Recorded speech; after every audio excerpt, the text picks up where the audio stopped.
Okay, when you come in to the left, at the bottom there you have fire extinguisher. And then up, your controls. You can monitor your tank levels here, or battery. Hot water heater, electric or gas. You can choose which one you want. If you are on gas, if it doesn't light, the fault light will come on. Just simply shut your gas, turn it off, then turn it back on. Just takes a while for the propane to get there sometimes. So usually if you cycle it twice, it'll fire up. Sometimes it fires up the first time. Water pump, on and off. Your lights, entry light and living room light. And then you have your slide in and out and your awning in and out. Carbon monoxide detector down there. TV, stereo. I believe these are DVD players also. Yeah. You can control your speakers, zone 1, zone 2. Zone 1 maybe you're inside and zone 2 is outside. You can choose which ones are playing. Sink. Underneath your sink is your water pump. I just wanted to show you your valves. There's an open-ended hose, this one here that I have in my hand. The valve that's on the end of it right there is closed. That's your winterization valve. The other one that's open here, that one's going to your hot water tank, or your water tank. When you go to winterize, you're going to open this one and close that one. And then you'll be sucking antifreeze out of your winterization hose. Yeah, but we'll put it back to where it was because you're going for summer use. So that's summer use there.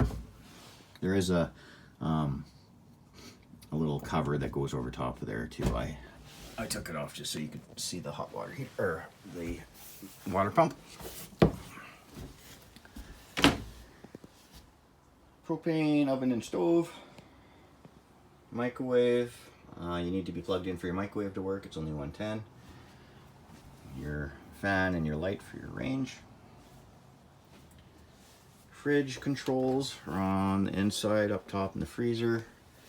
You have your on and off, and you have your auto or gas. Auto tries for electric first, 110.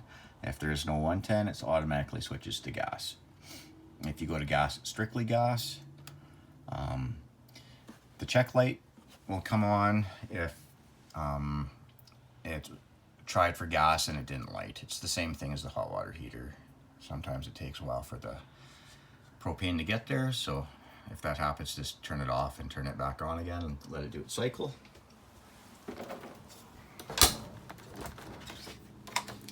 The temperature control is here inside the fridge. A little white thing that slides up and down on the fin.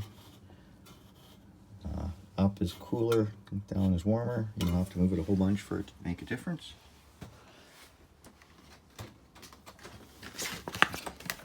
Thermostat is here. You have your power mode button. You want to have it on auto fan. It can be switched to high fan, low fan, but auto is where you want to have it.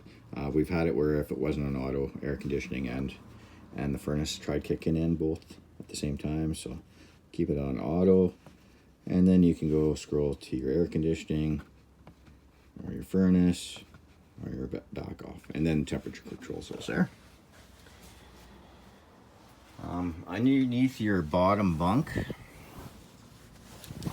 is where your hot water heater is, and I'll turn this light on so we can kind of see.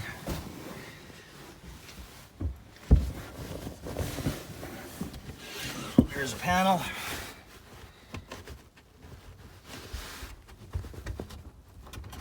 There we go.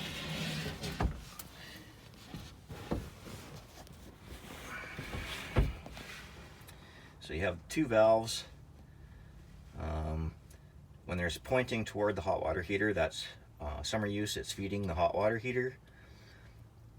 When they're, switch it so you can see, when they're both in that position at the top, that is bypass. That's what you do for your your winterization. You don't want antifreeze going into your hot water heater. but it is all de-winterized and you're ready for summer use, so we'll switch it back. So yeah, both when they're pointing to the hot water heater, it's good to go. When they're pointing in line with the white crossover or the bypass line, that's bypass.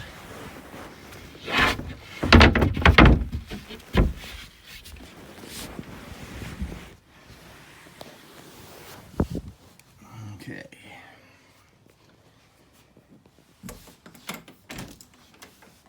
Bathroom, shower, skylight, toilet, sink. Your toilet, I recommend RV toilet paper. Your converters here. If you do have electrical problem, this would be the first place I'd look. You got fuses for your 12 volt, breakers for your 110. They are labeled on which one does what. You never know if something electrical is not working. You might have blown a fuse or tripped a breaker.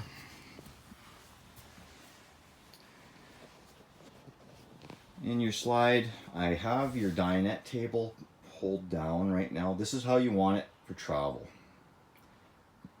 So this is what it looks like when it's made into a bed also. But in travel, being that these tables, they just fold and they can slide around, you'll want them down. So they just sit on the supports here. And then when you lift them up, all you do is lift them up and they kind of scissor open. And this will latch. And then when you want to collapse them again, you just gotta slide that little yellow tab over and collapse them down. I'll leave that down for travel. And up front is your bedroom. Vent. And your TV, when you close the doors here, it does swivel so you can point it in the bedroom. And there's storage underneath the bed. So I think that's about it. If I missed something, if you have any questions, give us a call. Hope you enjoy your unit, and thank you for watching.